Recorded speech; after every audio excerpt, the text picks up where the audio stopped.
Hi, I'm Michael from Northerners Nook, and in this video I'm going to talk about Morecambe's coastal World War II defences. So, hope you enjoy.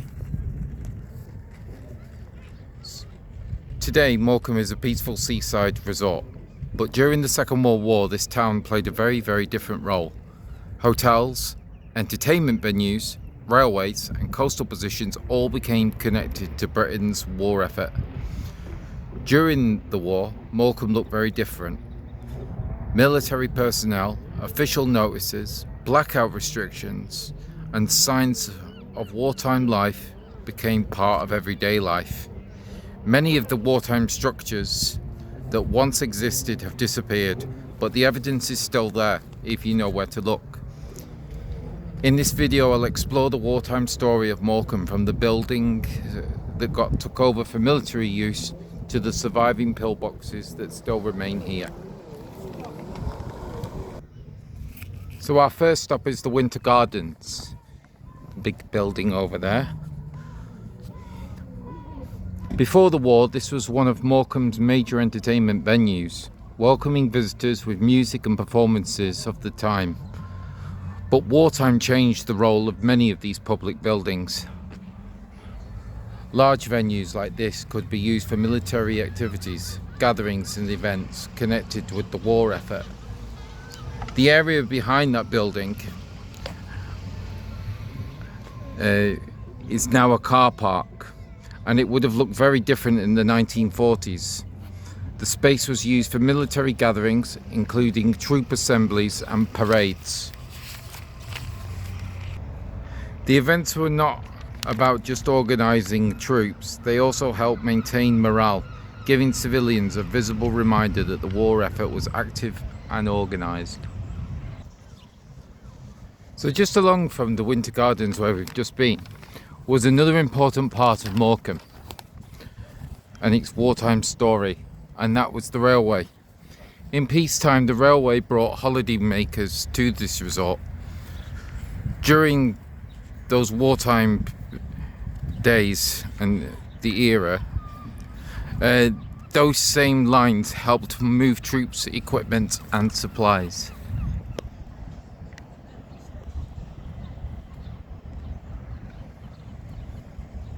And that there used to be the old railway station before it got moved in the 90s or 2000s.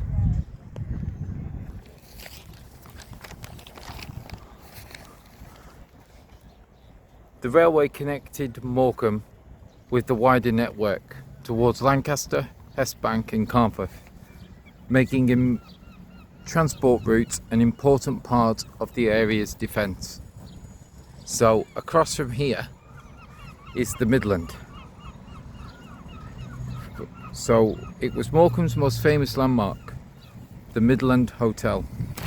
Opened in 1933. This Art Deco hotel was built during the golden age of the railway travel. Of course, designed for accommodation for the holiday makers, its role changed completely during the war.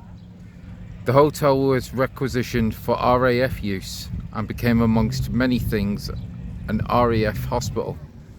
And aside from the holiday makers, now would have seen service personnel and medical staff during those years. Yeah, so you might have to excuse some of the editing, but I'm on the way to the next site. So this is the back of the Midland Hotel.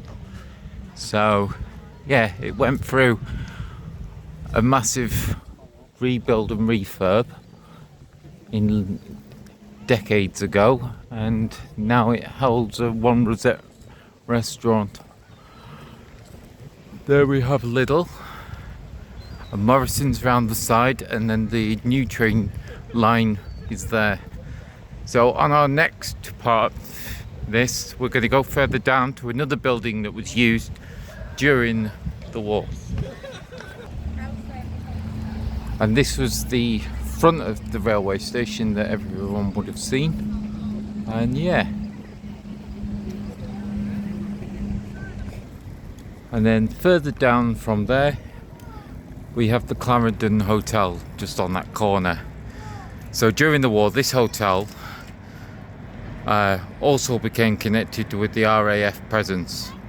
Like many requisition buildings at this period of time, its role changed into a place supporting military activity and military administration roles.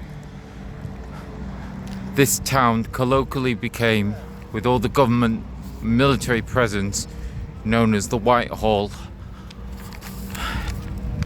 by the sea. So, why did Morecambe matter? But Morecambe's wartime story wasn't confined to the promenade and just its buildings. Around the bay, a network of defensive positions was built to protect the coastline and key routes inland. Many of the structures have now disappeared, but thanks to the Defence of Britain database, we know where many of them once stood. It's an excellent starting point for researching Britain's wartime defences, although it isn't a complete record of every site that once existed, and I will be leaving a link in the description if you would like to explore it yourself. So I'm going to take us to some sites where they don't exist, and then I have 3 surviving examples in this area that still help tell this story of how this area was defended. So this is back at the Midland and the railway station and the Winter Gardens. So this area here, it's going to become the new Eden project. But over there on that little hill, many moons ago, was a pillbox. And I'll just go a little bit closer to it, so you'll have to forgive the editing, okay? No, sorry guys, I was wrong. It has been removed, but it was around here. Yeah, I mistook that. So yeah, it was around this area here. And then just further over in the distance, there was another. So I'm going to get in the car and then we're going to go further and I will show you the actual pillboxes. Yeah.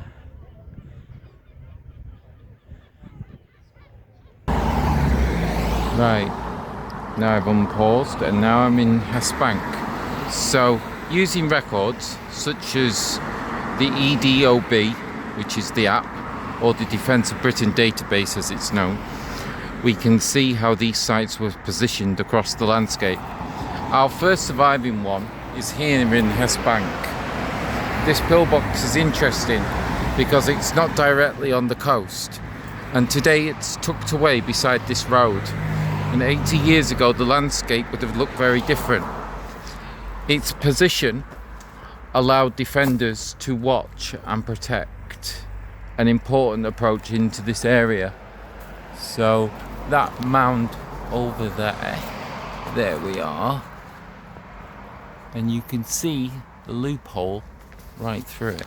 So let me go for a closer look. There we are.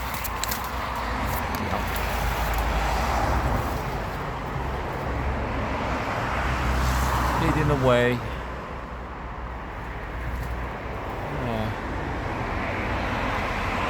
Right, so for our next, I will have to pause because it's quite a drive away, and we will be going up to Carnforth. Right, here we are in Carnforth, our next stop, where the reason for this pillbox location becomes a lot clearer. Rather than defending the open coastline, this position overlooked this part of the railway line during the Second World War. British railway networks was vital for many of the troops' equipment and supplies. Protecting these transport routes was just as important as defending the beaches, making locations like this a key part of the wider defence network. So this, I will explain the different types of pillboxes. afterwards. But yeah, this will be a Type 22. So you've got the main entrance there, and then you've got a little loopholes, and then you've got the wider ones at the side as well. So yeah, pretty cool. Right, so we will go to our final pillbox that's still surviving, and then that's it. And this one is at Traveller's Choice in Carnforth, and I've just had to ask for permission, of course. So I'm pausing the video and then we'll go to the final pillbox. Right, so we're at the last remaining pillbox surviving in this area.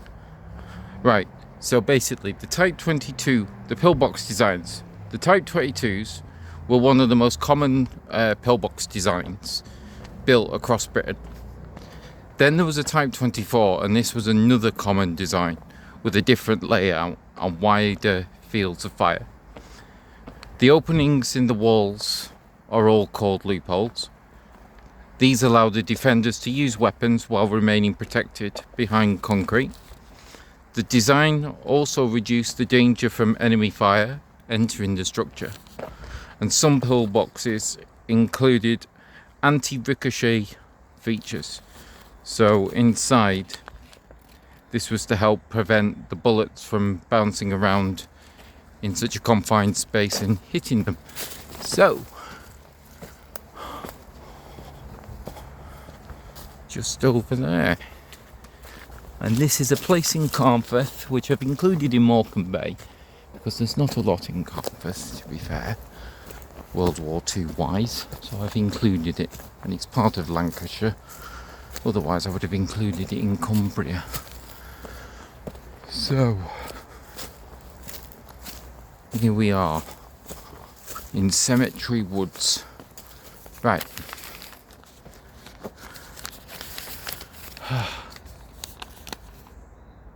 So this one raises an interesting question. Why build a pillbox here? It is away from the obvious coastline, but the defence was not always about being in a visible location. So a concealed position could help protect an area while making it harder for an enemy to identify. So, and if we go around and look at the entrance, so yeah. So another tactic was the surrounding landscape also became part of the defence plan. So as we see, right, we have, this is the opening, and this is what we call the loophole, and then the hole here is smaller. Some of them are designed with rivets here, but this one is used so then your rifle can move.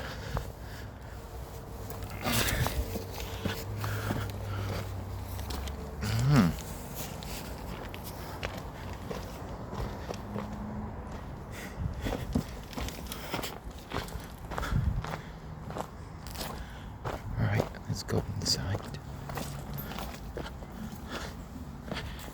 Yeah.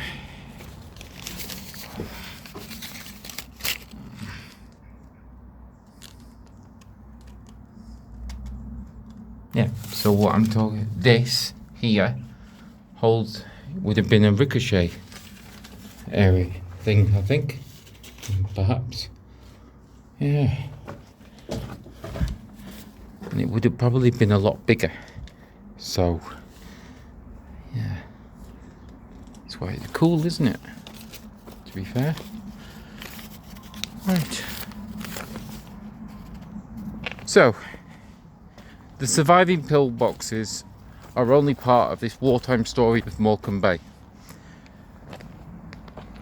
Many more were removed, but the records allow us to uncover this network that once existed. So in part 2, the story continues around Heysham, where the focus moves towards further wartime sites and the infrastructure that made this area important. Hey guys, thank you for persevering, and sorry for all the pauses and things like that. You got to travel and that, and I have no editing equipment, it's just me and the cam. So thank you for enduring this and seeing through, guys. Big shout out to you guys. So part 2 will be Heysham, then I might try and do Lancaster, and then we're going to go further afield, maybe to Blackpool and Barrow, and maybe show you a few airfields. So what I mentioned about this EDOB thing, it doesn't have everything, but all the ones that are recorded on it, say from the 1960s onwards, whatever's been recorded, whatever was left, you get the yellow triangles, they're removed or destroyed, it tells you. Then you get orange ones. You can find some orange ones, some should really be red, which they're called extant. The site also includes airfields, ordnance points, all sorts. So yeah, it's quite good. Like if you go and see a castle, or you off to go and see a Roman thing, you just click open your icon and just see if there's one of these World War II sites near whatever hobby it is you have, really. And it's interesting, it's nice to have an Easter egg.